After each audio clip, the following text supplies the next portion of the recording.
Hello ladies and gentlemen, and welcome back. In today's video we are going to talk about the Astable mode of the 555 timer. Now the Astable mode basically works by alternating between 0 volt and a high volt, right? And which is basically the VCC voltage, alright? So the output will be either 0 or 1, and it will keep alternating between these two values like forever, indefinitely, alright? As you can see here, I have the circuit set up here, and here is my oscilloscope, and you can see here I have a square wave output which is alternating between high for a specified amount of time, then low for another specified amount of time. And you can see here the duty cycle is not 50%. So this is one of the things, or the awesome things about the 555 timer, which is we can control the duty cycle basically. Alright, so let me try to do something like this. Alright, making the output smaller here so we can see better.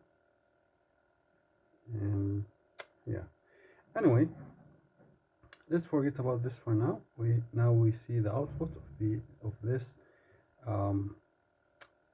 circuit, right? What we can do, let me turn this off too. I don't want to waste my battery power. Alright, so now let's take a look at the 555 timer circuit and some of the important equations. Right, so first of all, the circuit, as you can see, we have pin 4 and 8 connected to the voltage.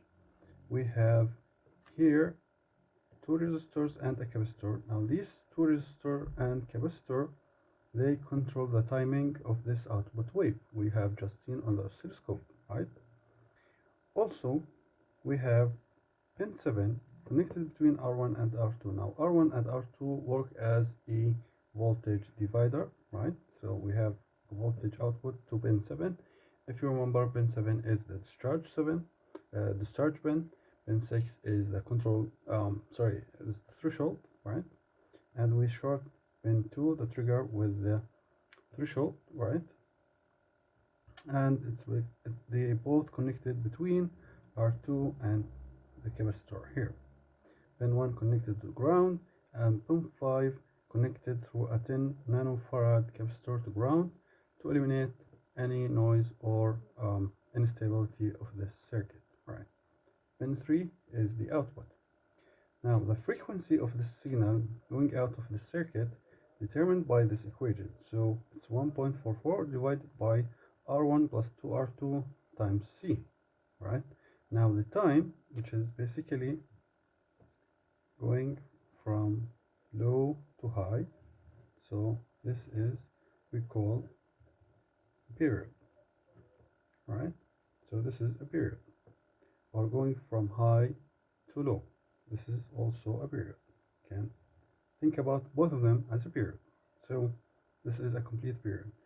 Now the time spent high, we call it T1, and the time spent low, we call it T0, right?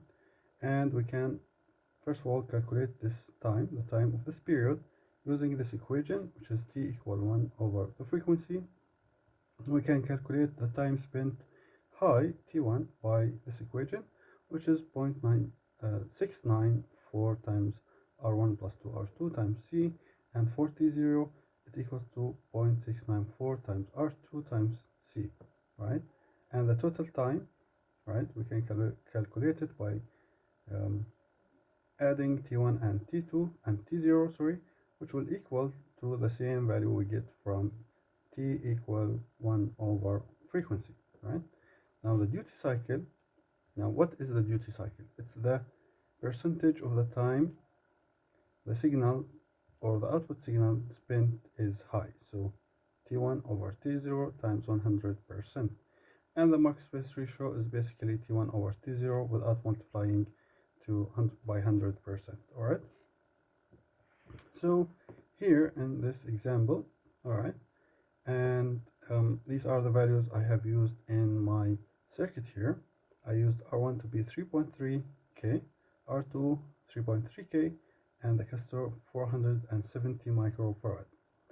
Now when calculating using this equation, it's important to convert these, isn't it? So don't use directly 3.3, but use since this is 3.3K, means that this is 330,000, 3,000, sorry, 3,300 ohms, and this is 470 microfarad, which is microfarad is basically 10 to the power of minus 6. We can calculate and we find that the frequency is 0.3. So the time spent per each period is about the period, complete period like this, is about 3.236 seconds. And we have seen that on the oscilloscope. It takes about 3.5 seconds to go from high to low, completing a period. We have seen that on the oscilloscope. All right. Now, from these equations, we can see that first of all, if we want to increase the frequency, what we can do, we can increase the capacitance. So by increasing the capacitance, we can increase the frequency. All right. And if we want to control the duty cycle, since the duty cycle depends on T1 and T0, T1 depends on both values of R1 and R2, while T0, which is the time spent low, right, depends only on R2. So by changing the value of R2, we can control the duty cycle, right? So if we increase R2, this basically means we can reduce the duty cycle, because the duty cycle T1 divided by T0. So higher value of T0 will decrease the duty cycle, right? So increasing R2 decreases the duty cycle.